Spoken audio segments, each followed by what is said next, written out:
Chakra danse, je dirais, c'est un moyen de se rencontrer et de se connaître soi-même à travers les centres d'énergie que sont les chakras, en passant par le mouvement intuitif.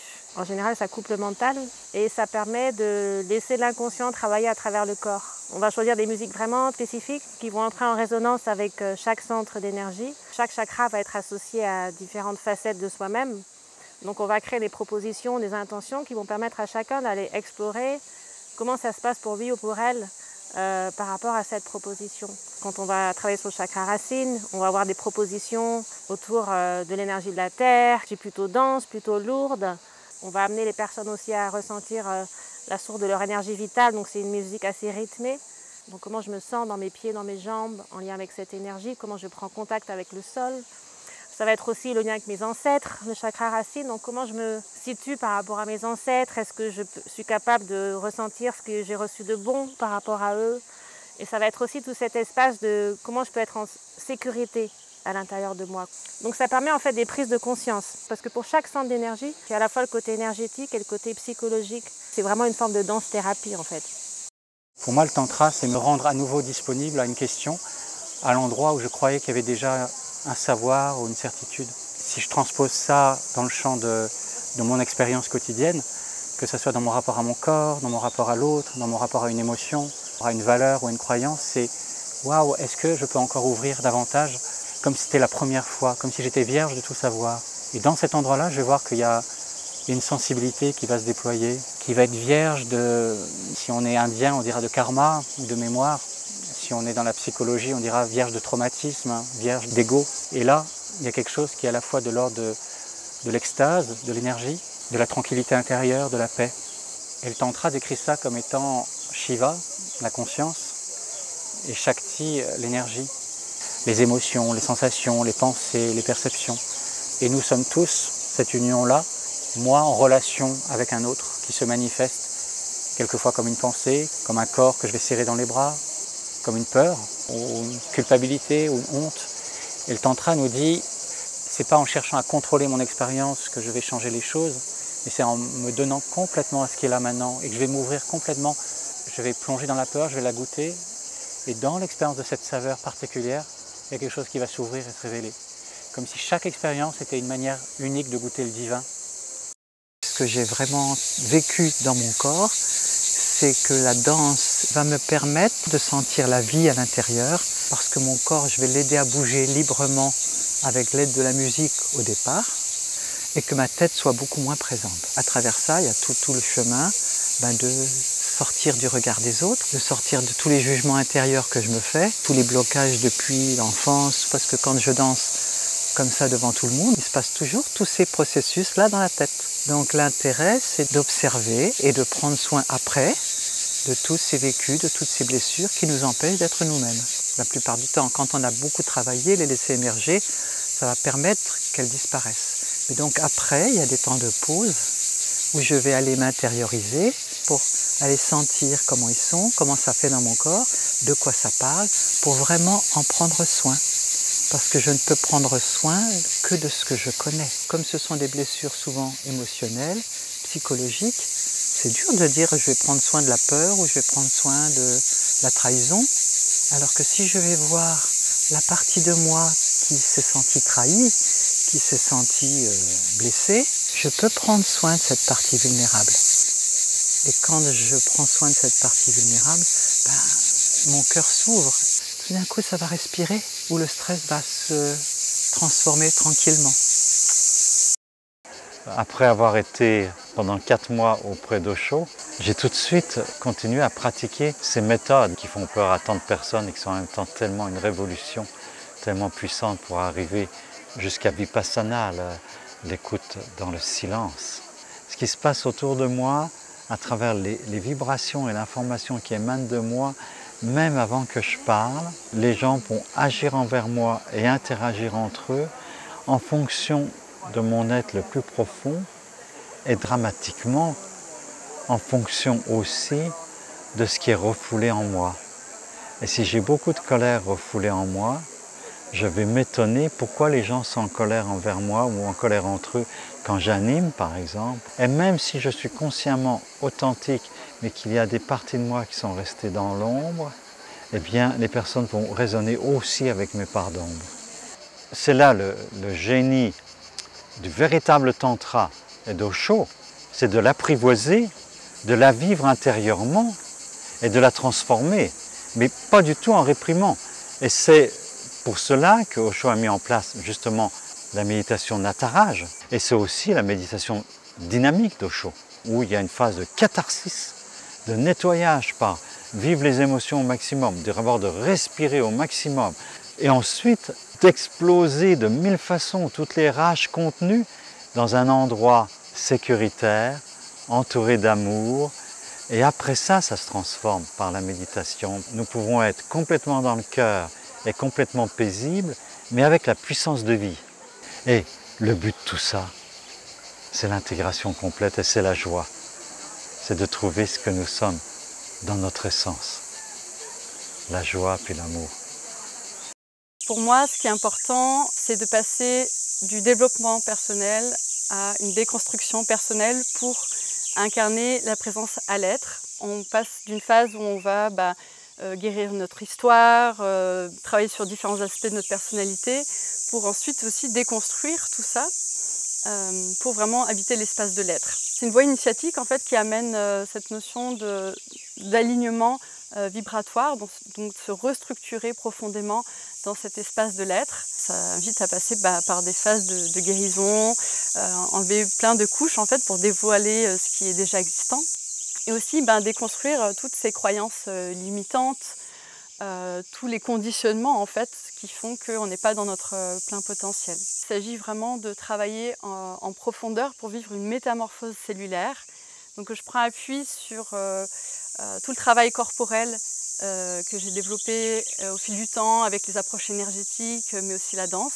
Je travaille avec des fréquences quantiques pour permettre aux personnes d'intégrer une nouvelle information pour devenir une présence vibratoire, pour vraiment faire descendre l'information dans la matière et du coup ainsi relier spiritualité et incarnation.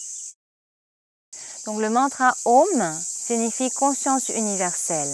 Je guide les gens pour qu'ils se placent d'abord dans l'espace où ils se sentent présents et conscients. C'est véritablement le point d'entrée. Et à partir de cet espace, en fait, nous vivons les mouvements du corps et où on sent qu'on est conscient d'être conscient. Et on reçoit tout dans cet espace. Il n'y a pas de contour véritablement autour de soi. Il y a des sensations qui émergent, tout comme les vibrations, les sons, les bruits et même les pensées. C'est comme des phénomènes qui apparaissent, qui ont une vie et puis qui disparaissent. Mais l'espace qui accueille tout cela, l'espace témoin de tout cela, la conscience, elle, en fait, demeure. La conscience est. Quand on s'habitue à vraiment se poser là, on apprend à connaître la nature véritable de la conscience, de notre essence. Cet espace est beaucoup plus vaste que les sensations. Tout est accueilli là, il n'y a pas de résistance. Il y a résistance quand on juge que ce n'est pas bien, etc. L'espace de être conscience est un accueil généreux, inconditionnel. On se sent en amour et en unité avec tout ce qui est. Dès que tu t'ennuies, dès que tu trouves que ta vie est bof, que ta journée a été bof, que les autres sont bof, il y a un souci là, il faut tout de suite se ressaisir. Dès qu'il faut mettre de la nouveauté, on ne sait pas faire, parce que le cerveau il est très feignant pour ça. Comment dans ma vie de tous les jours, je peux faire en sorte d'être vivant, d'être vivace, d'être vif? Qu'est-ce que je peux faire pour me reconnecter à mon corps, moi, au quotidien? Dans les ateliers, ce qu'on fait, c'est d'essayer de voir comment est-ce que je me connais mieux, mes talents, ce qui me motive, ce qui m'allume, en fait.